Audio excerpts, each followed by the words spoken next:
Okay, so there was a few complications with this end of the building, with this little gable end area here, which meant the order of events were kind of switched around.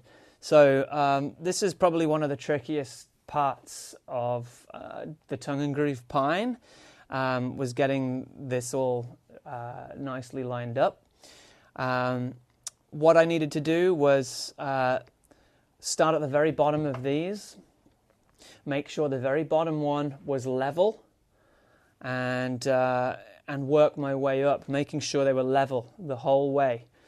Now this end cut on this piece is 45 degrees in, and then the end cut on this underside piece is 45 in as well, so they match up really nicely.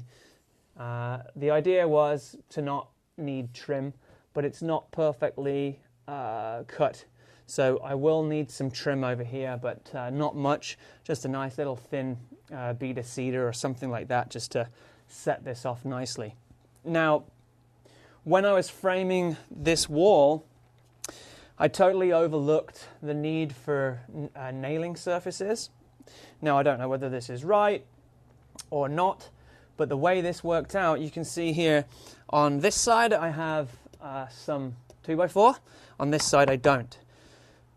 Now, as I was figuring out how to install this wood and this wool, I realized that I had nothing to nail anything to, because I'm going to be putting tongue and groove pine through here too, and I need something to nail that too. So behind here there's just a rafter, and so that gives me a nailing surface for the pine. And then once that's in, like here, I need to then install 2x4 running all the way down this length, so that I can nail on the not only just the stuff that holds the wool in, but also the pine as well. Maybe there's a better method of framing this in. Perhaps I put the 2x4 sunken in there, using less insulation, so cutting away the insulation.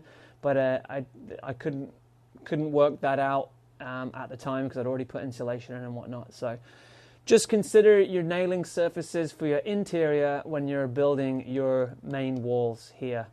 It may be that this is fine, but if I need to replace some of these panels under here, then this 2x4 is going to be in the way.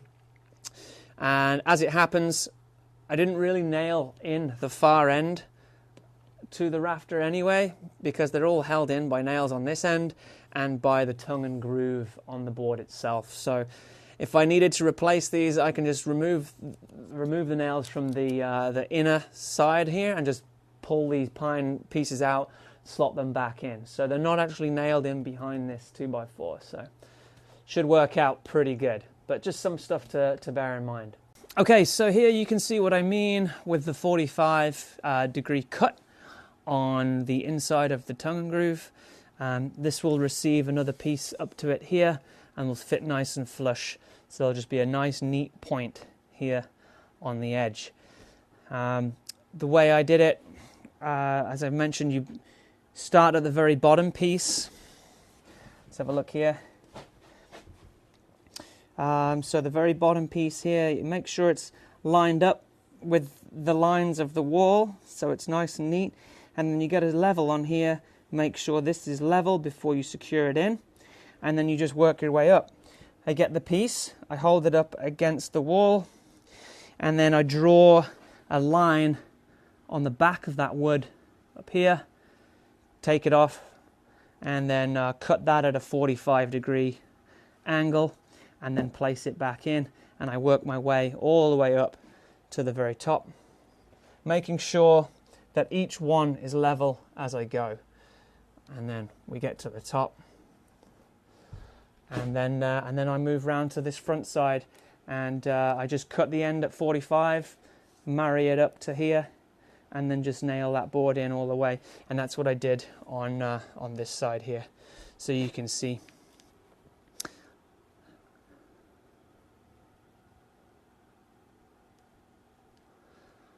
I also, at the very bottom here, I also did an angle cut on the back side of that board so that it sits really flush. I did the same here as well.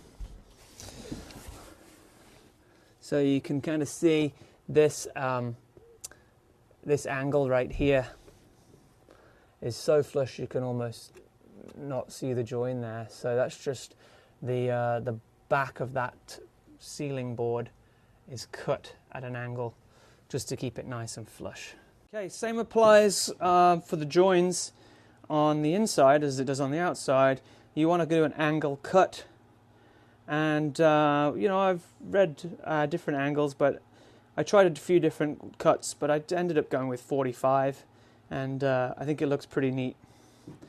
From a distance you can't really see it. Again, you just need to make sure you stagger them so there isn't one above the other. It's a looks thing.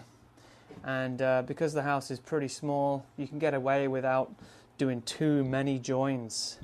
Alright, so that's pretty much it on pine.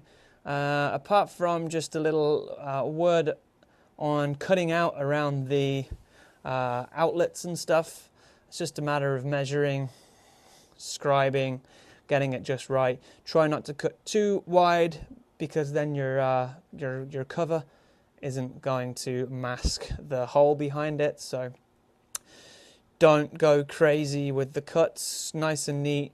Measure things up, and of course, when you're putting the pine on top of the next tongue, you want to use an old scrap piece to bang that down so it's a nice snug fit on each one. And I think that should get you through.